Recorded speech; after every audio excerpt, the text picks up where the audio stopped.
এরই মধ্যে ৪-৫ বার নোবেল শান্তি পুরস্কার পাওয়ার মতো কাজ করে ফেলেছেন মার্কিন প্রেসিডেন্ট ডোনাল্ড ট্রাম্প। তবু তাকে কেন পুরস্কারটি কেউ দেয় না, উত্তরটি দিয়েছেন স্বয়ং ট্রাম্প। জানতে ভিডিওটি শেষ পর্যন্ত দেখুন। সম্প্রতি পাকিস্তানের সবচেয়ে ক্ষমতাবান ব্যক্তি হিসেবে পরিচিত পাওয়া দেশটির সেনাপ্রধান আসিম মুনির ট্রাম্পকে নোবেল দেওয়ার আহ্বান জানান। এরপর ২১ জুন শনিবার বিষয়টি নিয়ে আনুষ্ঠানিক বিবৃতি জারি করে পাকিস্তান সরকার। পাক সংবাদ মাধ্যম ডন থেকে তথ্যটি জানা গেছে।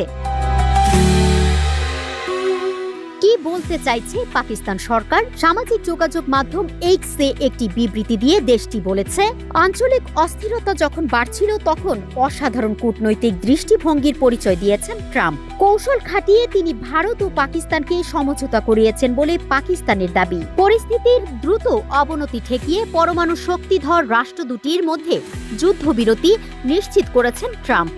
ফলে বড় সংঘাত এড়িয়ে লাখো মানুষের বিপর্যয় ঠেকানো গেছে। এমন কৃতিত্বের স্বীকৃতি হিসেবে ২০২৬ সালের নোবেল শান্তি পুরস্কার ট্রাম্পের পাওনা বলে মনে করে পাকিস্তান। এমন সব আলোচনার মধ্যে মুখ খুলেছেন ট্রাম্প। তিনি মনে করেন একবার না, তার ৪-৫ বার শান্তিতে নোবেল পুরস্কার পাওয়া উচিত। ভারত পাকিস্তানের মধ্যে সংঘাত থামানোর কৃতিত্ব শুরু থেকে তিনি নিজেই নিজেকে দেন। তবে এমন দাবি মানতে রাজি নয় ভারত। তাতে কি?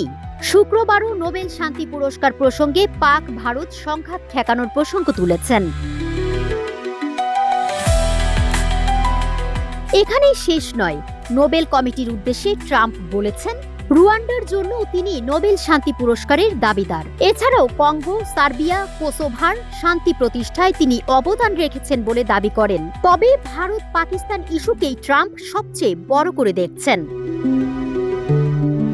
এর আগে ২০২০ সালে আব্রাহাম অ্যাকর্ডস চুক্তির মাধ্যমে ট্রাম্প ইসরায়েলের সঙ্গে সংযুক্ত আরব আমিরাত ও বাহরাইনের সম্পর্ক স্বাভাবিক করে তোলেন ট্রাম্প। ওই উদ্যোগকে মধ্যপ্রাচ্যের জন্য ঐতিহাসিক নীতি বলে তার সমর্থকরা তখন দাবি করে। তার জন্য তাকে নোবেল শান্তি পুরস্কার দেওয়ার প্রস্তাব রেখেছিলেন তার দল রিপাবলিকান পার্টির আইন প্রণেতা ক্লডিয়া টেনি। এভাবে ৪-৫ বার পুরস্কার পাওয়ার কথাটি আলোচনায় এসেছে। হতাশা প্রকাশ করে ডোনাল্ড ট্রাম্প আরও বলেছেন, নোবেল কমিটি তাকে শান্তিতে নোবেল পুরস্কার দেবে না। এটা শুধুমাত্র উদারপন্থীদের দেয়া হয় বলে তিনি মন্তব্য করেন।